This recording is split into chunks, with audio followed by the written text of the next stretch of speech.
Hello, everyone, and welcome to another episode of the Capital Gains Tax Solutions podcast, where we believe most high net worth individuals and their professional teams struggle to find great capital gains tax deferral options. Not having a clear plan is the enemy. Using a proven tax deferral strategy, such as the deferred sales trust, is the best way to exit your highly appreciated assets tax deferred so you create, preserve, and grow your wealth. I'm your co-host, Pearson York, filling in for Brett Schwartz. In each episode, I'm joined by some of the best wealth, business, real estate, and leadership individuals in the world to share ideas, deal stories, and inspiration. So together we can make complex tax deferral strategies simple and passive income plans achievable. As always, we're streaming on expertcresecrets.com, the Capital Gains Tax Solutions YouTube channel, the Kingdom Luxury Realty YouTube channel, and the Kingdom Luxury Realty Facebook channel. And I'm excited about our next guest. He's been in the 831B world since 2008, so almost 14 years now, and he's going to share with us some of the secrets of that world and some of the benefits of it. So, Van Carlson, how you doing? Good, man. Thanks for having me on your show. Yeah, absolutely. So, I want to dive into this whole 831 concept, but before we do, why don't you tell everybody kind of like how you got to where you are today? Yeah, I've been in risk management for almost 30 years. That's an exciting part of the business world, right? Managing risk. I was a pretty successful property and casualty agent. Ran an agency up here in Boise, Idaho for a number of years, almost 16 years. And then I pivoted to this in 2008, mostly because what happened in 2008 was witness to a lot of good business owners, pillars in our community, unfortunately, find themselves going out of business.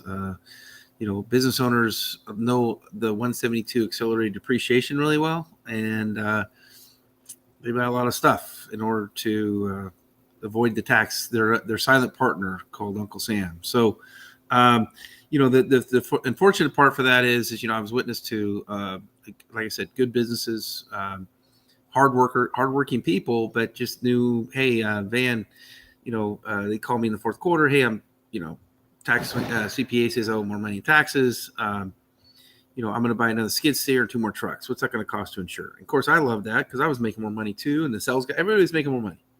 Problem is, the business owner leveraged that. He didn't pay cash for it. He still got all the depreciation on the equipment and the things he bought, but now he just bet next year's going to be better than this year.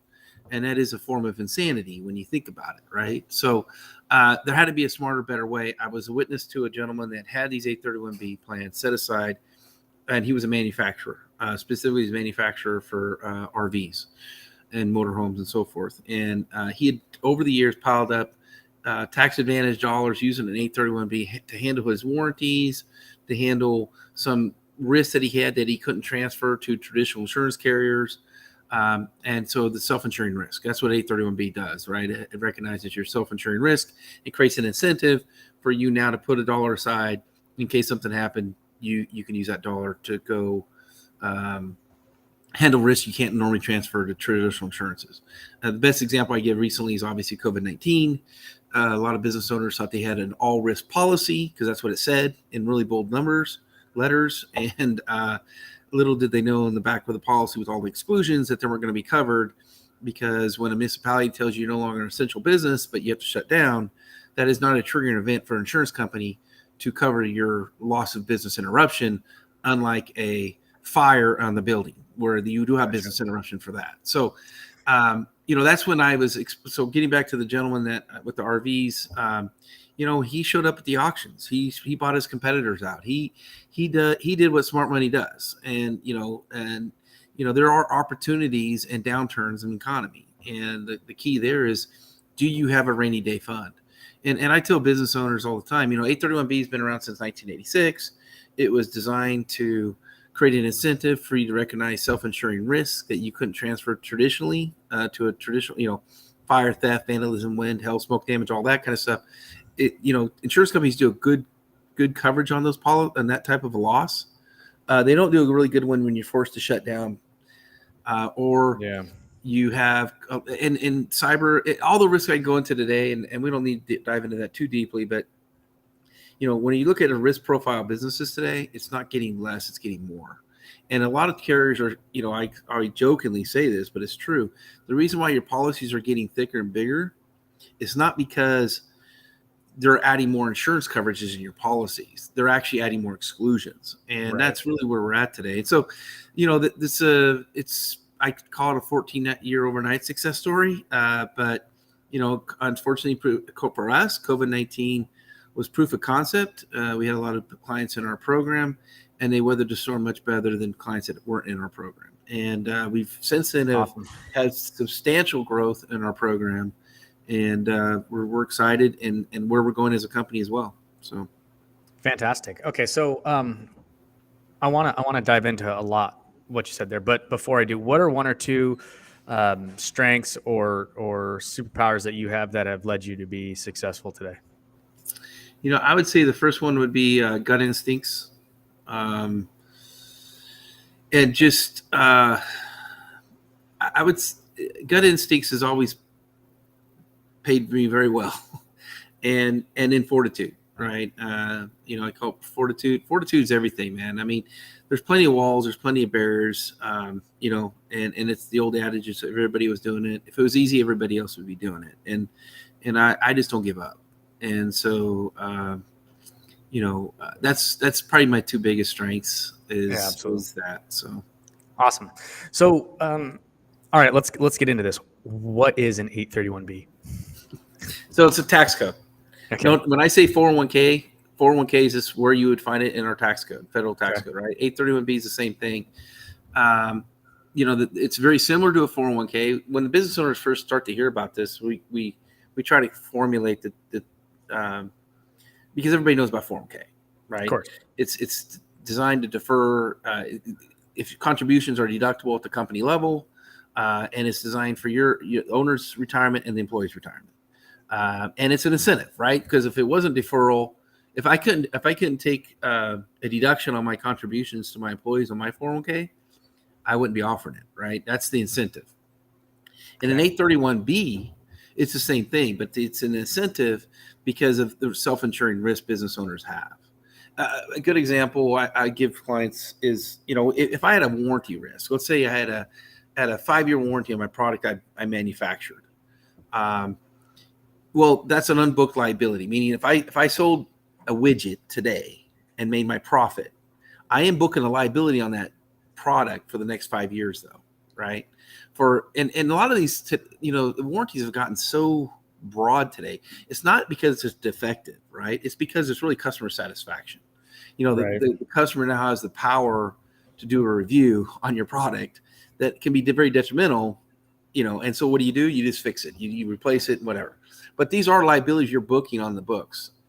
And, if you don't take $1 and set it off to the side and say, hey, if something happens, I'm going to use this $1, Uncle Sam says, no. The year you incur the income is the year you pay the taxes, as we all know. 831B was designed back in 1986 because what was happening back then was a lot of clients just couldn't get insurance. Or if you had one claim, you're being non-renewed. So now we're having this, they call it the liability crisis. I actually wrote an article for Forbes on it and why the 86 tax code came about. But what the Congress did then was basically say, listen, we're going to create an incentive for you to recognize risk you can't transfer, you just retaining your company, and we're going to give it, at that point, you could put up to $1.2 million into that 831B plan. Just like it's a contribution limit, right? So that's where it started. And it was really designed, again, for handling general liability, work comp, things that were either too expensive to get that you had exposure to, or you just couldn't simply buy insurance for it anymore. And another aspect of that was crop insurance. Crop insurance, what was happening in crop insurance at that time, private sector was getting out of it, and now it's become a government program, no different than FEMA today, right? So most crop insurance programs are either backed by the federal government or they are the federal government that has the paper. They just put the paper on some other carrier, but it's really backed by the creditworthiness of the federal government. Because it's just so catastrophic, so expensive to manage and everything else. That's why private sectors don't want to be in crop insurance. So that was another thing that was happening too, was farmers were finding themselves not able to buy crop insurance. And again, Congress said, okay, well, we got to put this money aside in an event these things happen, and we want to keep it tax deferral. Why? Because the farmer, the business owner, whatever, just has a lot more money to work with. Because when we talk about today's risk, we're just talking, okay, if I got a hit with a brand damage where somebody came in, if I own a restaurant, they got foodborne illness, right? And Right. now I got to shut down for 3 days, and I'm making the local news. Okay, that's my brand, right? That my brand is everything in today's world, especially with the social medias and the age of information we're in. Well, how are you going to fight that? Where are you going to turn to? You can't buy traditional insurance for that. Traditional insurance doesn't cover brand damage. So what are you going to do? You're going to go down to the bank and get an extra line of credit now and go, hey, I got to go hire a publicity agency up. I got to hire advertising. I got to recoup my good name. Or are you going to take advantage of companies' products like 831B and build a war chest for those things in the event they happen? And so when we start talking about all those different things that go on out there, and then of course here comes COVID-19. I mean, if PPP didn't hit, I think we would have. Thank God. I mean, I hate the fact we spent $5 trillion and just pumped it out and threw it out in the economy. Don't get me wrong. But, I think on the side of that, what would have happened if we didn't? Because why? Because businesses are not ill prepared for those rainy day type situations. I mean, there's never been an incentive for business owners to save money. There's been all the incentive in the world to spend money. And God bless them, small to middle market business owners. I always talk about subcontractors. I love them. They make $1 and they spend $1.10. It's what they know. But at the end of the day, though, you got to recognize the risk you took as a business owner, the employees you're help supporting, the families they support, house payments, all the other things that go into that. Your business helps create a life for people, and then you go buy more stuff, you take on more debt, or do you play it straight like big businesses do? Big businesses have been using these types of tools for literally decades now. What we did was we brought our price points down to where the small middle market business owners can now participate in these types of programs. These are tools that have been around for a long time. And unfortunately, I talk in front of business groups all the time. I talk in front of CPAs and all that. And this is the first time they're hearing about this code. And it's just slightly frustrating for us because it's like, had we had a bunch of people that had 831Bs and had piled money way over, we wouldn't have had to do PPP, right? If everybody had their own little 831Bs set aside, they could have turned to use that money. But what did we do? We pumped $5 trillion into the economy that was artificially. Nothing was sold, marketed, or built. And now what do we have? We have inflation through the roof. And who knows when that's going to end at this point? We just literally put a bunch of dollars into our economy, and it's causing who knows, right? I don't know I don't want to get too political here on that. In fact, we don't need to. It's just it's simple economics. When you artificially put in $5 trillion into the economy, you can expect inflation. When you pump 40% of all the dollars circulations in the last couple of years, something's going to change exactly. for sure. So let me just make sure I understand it, because I have never heard of this code before. So is it essentially just a rainy day fund, a savings account that you can basically write off against the revenue in order to just drop your taxable income for that year? Yep. Okay, so it's a C corp. Okay, so you put this capital into this C corp savings account type vehicle, right? An 831. And then are you the only one that's contributing capital to it, or how does it grow? We build. We each 831. So think of a box, and the box has to look and feel like an insurance company. So that's what we're going to help. So when I say 831B admin, that's what we are. We will admin your 831B plan. No different than a 401k admin. Now, what's the job of a 401k admin? Make sure you adhere to the plans. Make sure you adhere to the contributions. You're not breaking ERISA rules. Make sure you stay compliant. We, as the 831B administrator, make sure our clients are compliant as well. Because as you can imagine, and you already have identified there's some substantial tax advantages to these programs. And like anything else, when there's tax advantages, we as Americans will find a way to abuse it. And this code has, no doubt, has been abused. We've got some things cleaning up that with time, and we hope we get more clarity from the service, from the IRS down the road. But, there's a 4-part test. There's a lot of things that go into owning an 831B. But to your point, you're able to expense it under the 162 line item, no different than work comp or general liability or property coverage on your commercial insurance. You're deducting that under there. And this is the same premium you get to deduct as well. And now it's going to go into an 831B plan, which is a box that has to look and feel like an insurance company, and it is a C corp. Now, from there, it can be managed. Your financial advisor can manage it. There's rules and regulations We as the admin, make sure you adhere to that. But that's what it's designed to build up that rainy day fund. One of the big aspects of the 4-part test is distribution of risk. So we are going to share some risk with other 831B plan owners in the back room. But, these are shareholders. So these are people that own these C Corps. Typically, it's going to be the same people who own the operating company. We don't play games there. If it's a husband and wife, they own the 831B plan the same way. We mimic the structure of the ownership of the business to the 831B. And that's where it comes from. So you build up this rainy day fund, and the event you have a claim, like what we had in 2020 when government shut down or the economy just simply shut down. We had a lot of triggering events. A lot of claims came in. That's another thing too, right? On the back end, we're handling and administrating claims as well against your 831B. So we bring a turnkey approach to this program. And again, we really appreciate platforms such as yourself, because it's just really getting people out to understand it. And believe me, we tell clients all the time, you got to do your own due diligence. I mean, this is a tool. The Congress passed this tool. Congress made this a law over close to 35 years ago, in 1986.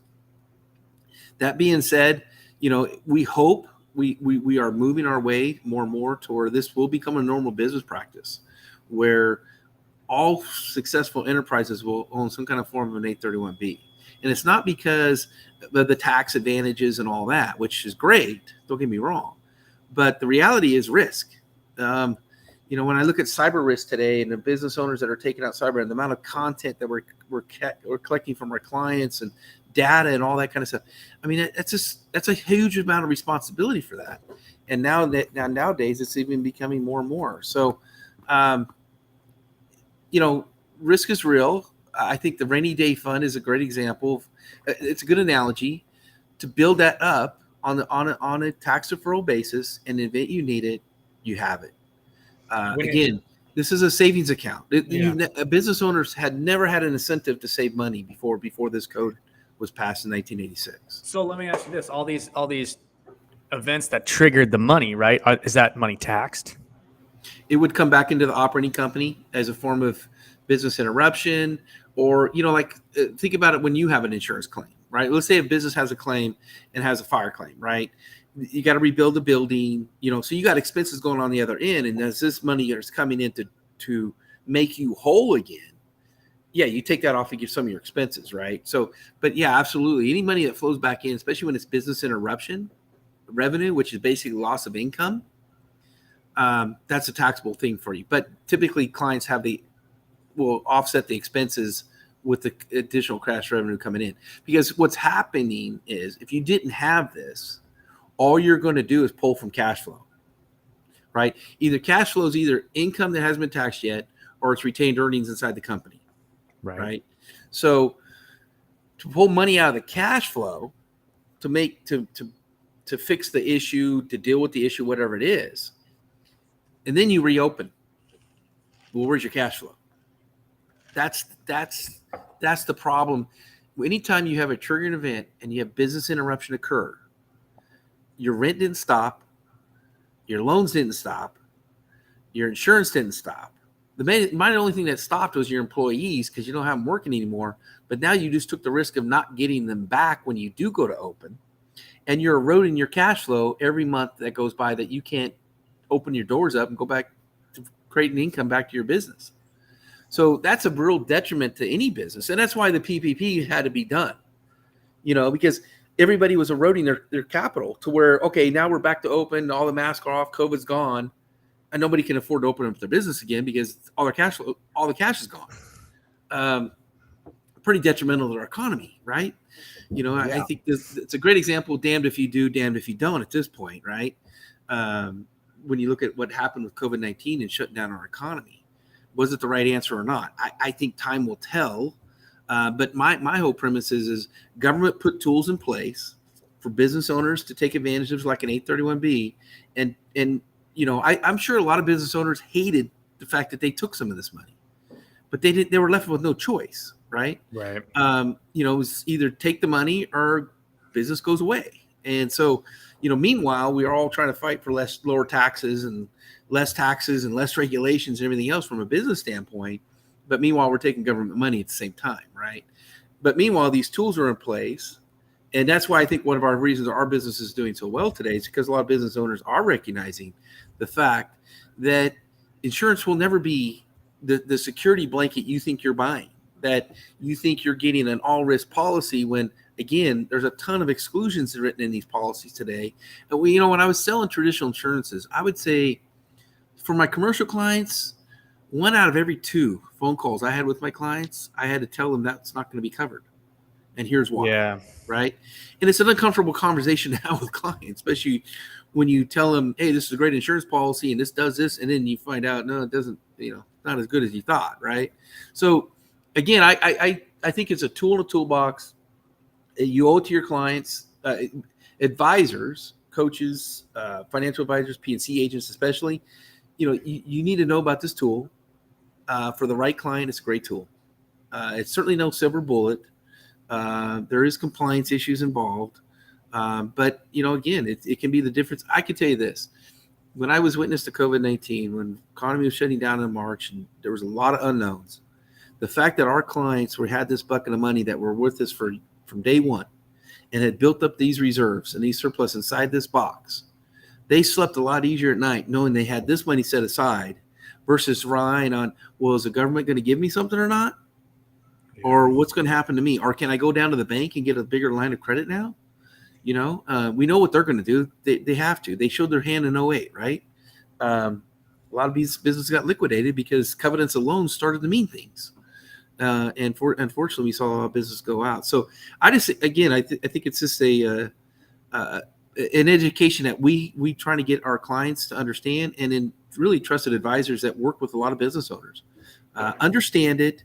Again, I can't reiterate enough. There has been some abuses on this code, but unfortunately, it was hijacked by state tax attorneys that were out promoting it, not for a risk management tool, but really for a way to avoid state taxes. And that's what caused that code to get a lot of headache and problems with it. I hope with time that gets cleaned up. I think recently with the PASS Act changes, by the way, they increased the amount you can put into these now. You can put up to $2.4 million a year now into one of these 831Bs. And, that becomes a meaningful number for not only for big businesses. Now within there, I should say again, because I have to do this. There are contribution limits we still have to set aside for our clients, and you still have to meet rules and actuarials and all that good stuff. So you can't just say, hey, I make $5 million. I'm going to put $2.4 million into it. That doesn't work that way. There are, again, rules, regulations on how all that stuff works. But for the most part, it is a rainy day fund. I think what you said earlier, and sorry, I rave on some of these things sometimes because we are passionate about it. I mean, I can't emphasize enough.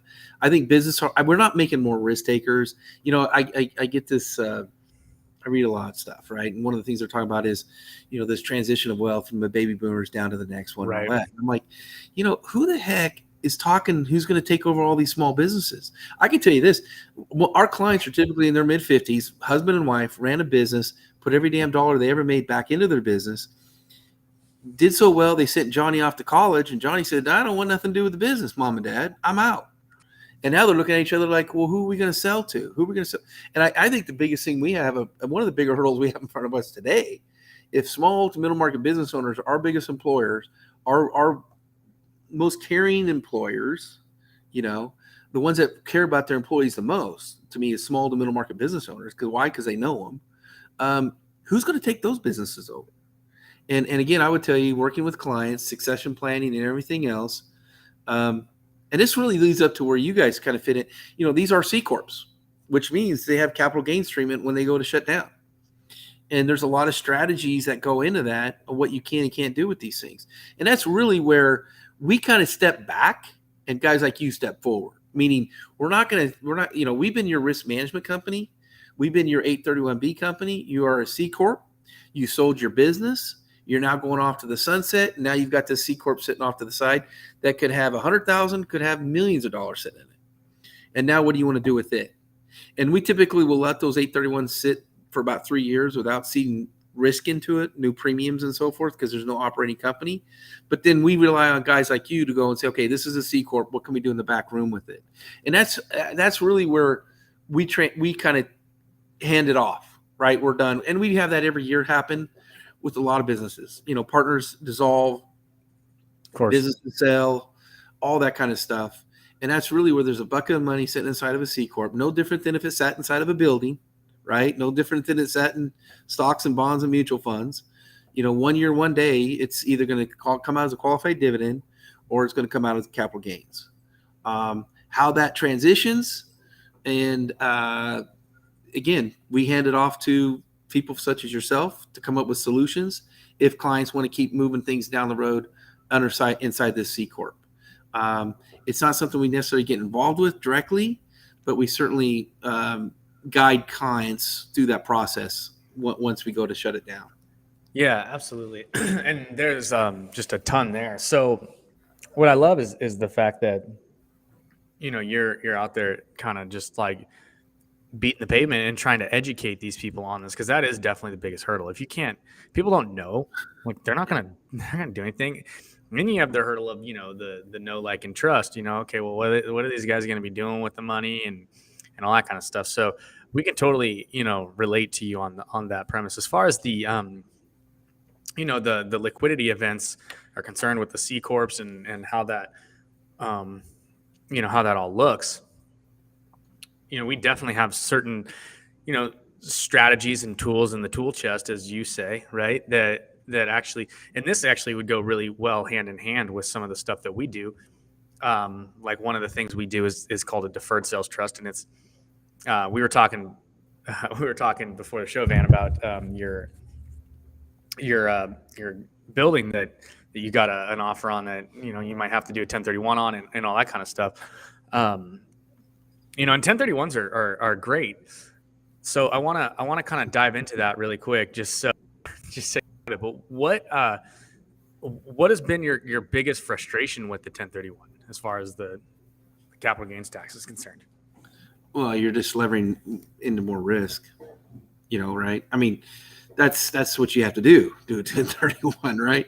You got to lever up. And so, and it, as long as you did 1031s, like to bring up your point here, I've got an unsolicited offer on some dirt we own, and it's like 4 times what we bought it for, and I think we've held it for 4 or 5 years. Of course we're gonna, the gut is to go to the 1031 but then here's the problem. I'm looking at 1031 opportunities. I'm like, well, I'm buying all that stuff at a premium, so am I just trading equity at this point? And I just double down on more risk? Do I got to charge more rent? Have we take more risk on vacancy issues, all the other stuff? Because now if I sold something at a high price at a premium, I'm going to be buying at a premium. And so, that's the risk on a 1031. So, being the financial world, you make your money when you buy something, not when you sell something. And that's the challenges we all have. Are we buying it right? And just because you have to do a 1031, I swear I see deals come across my desk. It can only be a 1031 because it's so outrageously priced. Yeah, you're outweighing the tax man, meaning am I better to pay the taxes and take my cash, right? Or am I buying this building at such a high premium, I'm making a wash anyway, so why take the risk? And that's really, those are things that run through my head on a 1031.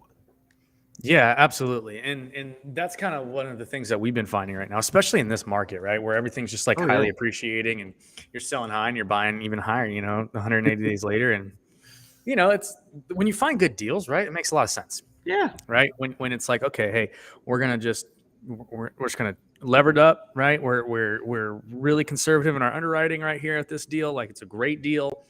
It makes a ton of sense. Like we don't got to pay the tax. Like it's a real quick, real seamless transaction. For a lot of, that's where people got caught in 08 though. Oh boy. Yeah. They just let that tax tail wag that investment dog, and they bought bad properties to motivated buyers. Not a good place you want to be. So, and that's why we love 1031s, like when they make sense, but a lot of times we're finding they just don't make sense. And so that's when we use the deferred sales trust, which allows you to liquidate any asset, not just real estate. It could be a stock or a bond or a Bitcoin or a business or a C corp or all of that. Something with realized gains at capital gains treatment. Anything that's highly appreciated, and you can sell it, and you don't have the time constraints that you do with the 1031. You don't have the like kind aspects that you do with a 1031. So we had a client who sold a business, and they put a portion of their proceeds into a development deal in Tennessee where they're building 72 units. We've had people sell $5 million worth of crypto and put it into a business startup deal. We've had people sell real estate and sit on the sidelines until they, they find a good deal 6, 7, 8 years later, and then they go back into real estate. And they don't have all of that risk, and they don't have all of that time constraints, and they don't have all of those like kind constraints and everything. So it's super flexible and very customizable, and it gives you as the seller a lot more control as opposed to just 1031ing. And so that's what we do that. And you guys can learn more about that. It's called a deferred sales trust. You can go to capitalgainstaxsolutions.com. We have a mastermind every Friday at 10 a.m. Pacific and 1 p.m. Eastern. And Van, you should definitely come on, because I would love to see how we could marry this concept of 831B, with the trust. Like, could the trust be part of an 831B? I mean, we buy into businesses all the time. So to me, if I'm buying into a C Corp, it could be a really good potential business. I agree. And in fact, I've it's one of the things we got to vet out for sure. No, for sure. Because every year we have, it's been crazy the last, I would say even prior to COVID, businesses being bought and sold, merged, or just venture capital coming in, just taking risk off the table for clients, right? I mean, successful enterprises, niche in the marketplace, whatever, sure. And there's value there, right? I mean, this goes to show you how much money's out there right now. There's a ton of that. I mean, I'm seeing mom and pop businesses bought by venture capital people, and I'm like, dang, that's interesting. That's crazy. But I would never thought that, truthfully. I mean, right. But it's happening. But there are some triggering events out there that go on to that. Now, how they categorize that purchase is key, right? I mean, I've seen stock purchases and I've seen asset purchases, and I'm like, so there's a lot of strategies that go into that too, in the back room, that you gotta trust and know people that can help you with that. So again, these are complicated issues, unfortunately. I mean, they are, and that's really where, I've been exposed to some of those things you mentioned about the deferred sales trust, and never, shame on me, I've never really taken the time to know more about them, because I got my own battles to fight, right? So but I say a 14-year overnight success story. We it took a lot of things to get where we are today. It took the economy getting better. By 12, 13, things we had our message in place. We had good clients that we can see referrals to. So we started growing. And that has afforded me to go out and participate in commercial development and this land. This land was just a off the cuff thing that we did one day because it was such a smoking deal at the time. Yeah, we were like, and then it didn't cost us anything. We had farmland and we leased it, and we didn't have any carry cost to it. And now it was in the incorporated in the city limits at the time, and it was R4 and blah blah blah. We're like, we bought it, and then we held it, and now we're getting unsolicited offers for it, right? Because everybody's looking for land to put on more homes, more multifamily, and so anyway, but it's not something that we sat around and thought about and looked at. But again, I'm going to what I know, and I'm going to the 1031, and I'm thinking, okay, that makes sense. But the problem I have in my back of my head, got instincts again kicking in, going, well, how? It's like watching somebody buy a house for $100,000. 3 years later, it's worth $200,000. They go buy that. They go sell that house. The equity they have, they just levered that $100,000 into a $400,000 house, and their house payment is still more, right? So I mean, is that a good thing, bad thing? Who knows? But you are just trading equity, right? You're just taking, if you still got to have a place to live. You still got to have a house and all those things. So you are just trading equity in those situations. And then you got to ask yourself, are we doing the same thing in commercial? Are we buying at the wrong? We're selling at the right time. Are we buying at the right time? And that's the challenge we have. Yeah, and that's one of the things that controlling of the timing is what the DST allows you to do. 100%. I see that. So having that is amazing. We had a gentleman who sold a $20 million apartment complex back in 06. And he's like, I can't find an up leg for a 1031. Like, I'm not finding anything that pencils. And so he did a DST, he put everything in super conservative bonds and mutual funds, earning at about 4 to 4.5%. 08 comes, everything crashed, and he was just kind of chilling for the whole time. 2012, he gets a call from the bank, and they're like, "Hey, you know that property you sold back in 06?" He's like, "Oh, the one that 1031 buyer who like way overpaid for that property." They're like, "Yeah, we're foreclosing on him. We want to know if you want to buy it back." He's like, "Well, how much?" And they're like, "Well, it's about 40% off what you sold it." He's like, "Yeah, give me 3 days." He partners with his trust. He went around, he bought the property back, and he got a brand new depreciation schedule on top of it. Oh yeah. You know, so he got a 40% discount on the property he sold. He played it perfect, right? Everyone likes to tell their success stories. But I mean, at the same time, it really illustrates the power of being able to control the timing. Yeah, so well, it's no different than that gentleman I was witness to that had 70s 831Bs plans that he piled up cash over all the good years, built a rainy day fund, and then he was able to leverage that during the bad times. I mean, he literally was the only guy showing up at the auctions, buying the raw materials, the plants, the factories. I mean, he's the only one who showed up at the auctions. He was getting it for 10 cents on the dollar. You know, I mean, like, oh my gosh, man. I mean, this was what smart money does, you know? And so I appreciate the conversation because, you know, it's definitely worth looking into. I mean, it's hard for me to get anything to your point about penciling. It's like, you know, it's funny. And I had to laugh when you said 4.5% bond rate. I'm like, I look at cap rates. I know people that are selling cap rates for 3.75% right now. Yeah, and I'm thinking, and they're selling them. And I'm like, holy crud, you're locking yourself in for 3 point. Okay, well, and hey, you know what? We got too much money in the economy still. When cap rates are attractive to a lot of business owners sitting on that much cash that are willing to lock into a 3.75% cap rate on a building. But it's happening. I mean, I see Starbucks flipping their buildings, and they're telling 3.5, and people are like, oh, Starbucks is safe to buy. We'll buy Starbucks building and get a 3.5% cap rate. And I'm thinking, yeah, stocks and bonds look pretty damn attractive right now, for sure. It's ridiculous because I mean, like, I talked to a lot of financial advisors and all that kind of stuff, and they're like, we're not investing in bonds, you know, but like you know, like you just said, like, well, yeah, liquidity most of the time. When your debt's over your mortgage, you know, is higher than your cap rate. What are you gonna do? Yeah, 100%. Or when that guy leaves, and if your cap rate was that narrow to begin with, what are you talking? 2 months of vacancy, and you're in the red. You know?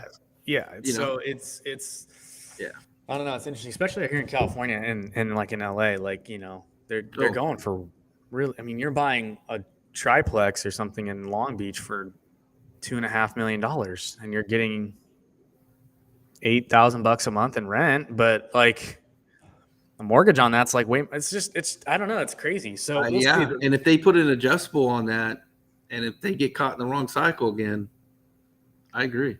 Yeah. So anyways, all right. Well, Van, I know we're coming up on our time here. I went a little bit long with you. But where can people get in touch with you again? Yeah, 831b.com I think is a great way to start with us. That's our website. 831b.com. Cool. And you know, they've got some really good educational videos. We got great case studies. There's not an industry that we don't work with already that has these types of plans. And we work, and I should mention, we have about 200 advisors around the country that represent our products. And we'd love to keep, you know, geographically speaking, we can always put somebody in touch locally, hopefully, that knows us and can educate you on our products more. Awesome. So, but thanks again for the opportunity, for sure. Yeah, absolutely. And if you guys are interested in about the deferred sales trust, go to capitalgainstaxsolutions.com. Show up to the mastermind every Friday, 10 a.m. Pacific, 1 p.m. Eastern. And come, bring your CPAs, ask questions. I'm going to send an invite to Van over there, so he'll be on to see how we can use these 831s and these DSTs in conjunction. So, Van, any final words? No, my only final words would be is, again, if you're a business owner, the risk you took to run your business, the profit you make is not easy. And again, you just owe it to yourself to understand these types of tools and make better educated decisions on how you're going to run your risk going forward, because it's real, unfortunately. Yeah, absolutely. So awesome. And thanks again, everybody, for listening to another episode of the Capital Gains Tax Solutions Podcast. As always, we believe most high net worth individuals and those who help them struggle with clarifying their capital gains tax deferral options. Not having a clear plan is the enemy. Using a proven tax deferral strategy, such as the Deferred Sales Trust, 831Bs, is the best way to create, preserve, and grow your wealth. Please rate, review, and subscribe. We'll see you guys on the next one. Van, thanks again.